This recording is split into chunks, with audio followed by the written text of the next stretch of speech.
ഇന്ന് രാവിലെ നമ്മൾ ഉണർന്നത് അത്യന്തം വേദനാജനകമായ ഒരു വാർത്ത കേട്ടുകൊണ്ടാണ്.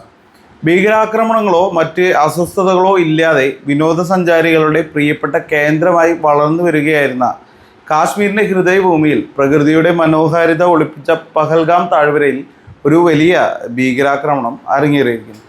കഴിഞ്ഞ ദിവസം ഏപ്രിൽ 22-ന് അവിടെ സംഭവിച്ച ഒരു ദാരുണമായ സംഭവം നമ്മുടെയെല്ലാം മനസ്സിനെ പിടിച്ച് ഉലയ്ക്കുന്നതാണ്. മനോഹരമായ ബൈസാരൻ പുൽമേടുകളിൽ ഉല്ലാസത്തിനായി എത്തിയ നിഷ്കളങ്കരായ വിനോദസഞ്ചാരികൾക്ക് നേരെ ഒരു കൂട്ടം ഭീകരർ നിഷ്ഠൂരമായി വെടിയുതിർക്കുകയായിരുന്നു. ഉച്ചയ്ക്ക് 3 മണിയോടെ നടന്ന ഈ കൂട്ടക്കൊലപാതകത്തിൽ സന്തോഷത്തോടെ പ്രകൃതിയുടെ മനോഹാരിത ആസ്വദിച്ച് നടന്നു വന്ന അവരെ കാത്തിരുന്നത്, അതായത് സാധാരണ ടൂറിസ്റ്റുകളെ കാത്തിരുന്നത് ദാരുണമായ മരണമായിരുന്നു. ഈ ഹീനമായ ആക്രമണത്തിൽ 27 അതുല്യമായ ജീവനുകളാണ് പൊലിഞ്ഞത്. സ്ത്രീകളും കുഞ്ഞുങ്ങളും അടക്കം നിരവധി പേർക്ക് ഗുരുതരമായ പരിക്കേറ്റു. തങ്ങളുടെ പ്രിയപ്പെട്ടവരോടൊപ്പം മനോഹരമായ കാഴ്ചകൾ കാണാനെത്തിയവർക്ക് ഒരു തിരിച്ചുപോക്കില്ലെന്ന് ചിന്തിക്കാൻ പോലും സാധിച്ചിട്ടുണ്ടാവുകയില്ല. ലഭ്യമായ വാർത്തകൾ അനുസരിച്ച് ദി റെസിസ്റ്റൻസ് ഫ്രണ്ട് എന്ന ഒരു ഭീകര സംഘടനയാണ് ഈ ക്രൂരകൃത്യത്തിന് പിന്നിൽ. ദീർഘകാലമായി കാശ്മീരിൽ ഭീകരപ്രവർത്തനങ്ങളൊന്നും ഉണ്ടായിരുന്നില്ല എന്ന് തന്നെ വേണമെങ്കിൽ പറയാവുന്നതാണ്. കാശ്മീരിനൊക്കെ ഒരുപാട് മാറ്റം സംഭവിച്ചു. ഒരുപാട് ടൂറിസ്റ്റുകളൊക്കെ കാശ്മീരിലേക്ക് വന്ന് തുടങ്ങിയതായിരുന്നു. കുറച്ച് നാൾ മുമ്പ് ഞങ്ങളും പോയിരുന്നു. പക്ഷേ അപ്പോഴൊന്നും ഒരു കുഴപ്പമുണ്ടായിരുന്നില്ല. അവിടെ സാധാരണ ജനങ്ങളൊക്കെ നല്ല സ്നേഹത്തോടെയുള്ള പെരുമാറ്റവും കാര്യങ്ങളൊക്കെ ആയിരുന്നു.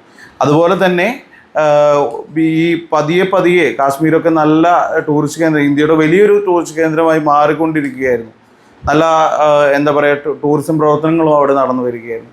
അതിനിടയിലാണ് ഇതുപോലെയുള്ള ഒരു ആക്രമണം ഉണ്ടായിട്ടുള്ളത്. ഇത്തവണത്തെ ആക്രമണം ടൂറിസ്റ്റുകളെ ലക്ഷ്യമിട്ട് മാത്രമുള്ളതായിരുന്നു. സാധാരണ അവിടെയുള്ള ഭീകരപ്രവർത്തനങ്ങളൊക്കെ അവിടുത്തെ സാധാരണ ജനങ്ങളെ നല്ല രീതിയിൽ തന്നെ ബാധിക്കാറുള്ളതായിരുന്നു. ഒരു കാരണവുമില്ലാതെ നിരപരാധികളായ മനുഷ്യരെയാണ് ഈ ഭീകരർ കൊന്നൊടുക്കിയത്. ഈ ക്രൂരകൃത്യത്തിന് ശക്തമായ തിരിച്ചടി അധികം വൈകാതെ തന്നെ ഇന്ത്യയുടെ ഭാഗത്തു നിന്ന് ഉണ്ടാകും എന്നതിൽ ഒരു സംശയവും വേണ്ട. പാകിസ്ഥാന്റെ സഹായമില്ലാതെ ഇത്തരം ഭീകരപ്രവർത്തനങ്ങൾ നടത്താൻ ഈ സംഘടനയ്ക്ക് സാധിക്കില്ലെന്നുള്ള സൂചനകളും പുറത്തു വരുന്നുണ്ട്. അഥവാ പാകിസ്ഥാൻ ഇതിൽ എന്തെങ്കിലും പങ്കുണ്ടെങ്കിൽ അവർക്ക് ഇതിൻ്റെ പ്രത്യാഘാതങ്ങൾ അനുഭവിക്കേണ്ടി വരും. ഈ ഹീനമായ കൃത്യം ചെയ്തവർ മത തീവ്രവാദികളാണ് എന്നതിൽ സംശയമില്ല. ഏതൊരാളാണോ ഒരു മതത്തെ ആഴത്തിൽ പഠിക്കുന്നത്, ഒന്നെങ്കിൽ അയാൾ അതിൻ്റെ കാപട്യങ്ങൾ തിരിച്ചറിഞ്ഞ് യുക്തിവാദിയായി മാറും, അല്ലെങ്കിൽ തെറ്റായ വ്യാഖ്യാനങ്ങളുടെ ഒരു ഭീകരനായി മാറും. എന്നിട്ട് സാധുക്കളായ മനുഷ്യരെ കൊന്നൊടുക്കും. ഇതിനോടൊപ്പം ഈ ഭീകരാക്രമണത്തിൻ്റെ പേരിൽ സമൂഹത്തിൽ വർഗീയത വളർത്താനും ആളുകൾ ശ്രമിക്കുന്നുണ്ട്, അല്ലെങ്കിൽ ആളുകളെ തമ്മിൽ തെറ്റിക്കാനും ശ്രമിക്കുന്ന മറ്റു ചിലരുണ്ട്. തീവ്രവാദത്തിന് മതമുണ്ട്. അത് ഏതെങ്കിലും ഒരു മതത്തിൽ മാത്രം ഒതുങ്ങി നിൽക്കുന്ന ഒന്നല്ല. എല്ലാ മതങ്ങളിലും ഇത്തരം തീവ്രവാദികൾ ഉണ്ടാകാം. എന്നാൽ അതിൻ്റെ പേരിൽ സാധാരണക്കാരൻ്റെ മനസ്സിൽ മതവിദ്വേഷം വളർത്തുന്നത് ഒട്ടും ശരിയായ കാര്യമല്ല. നമ്മൾ ഇന്ത്യക്കാർ എല്ലാവരും ഒന്നാണ്. ഇവിടെ ഹിന്ദുവോ മുസ്ലിമോ ക്രിസ്ത്യാനിയോ ഇല്ല.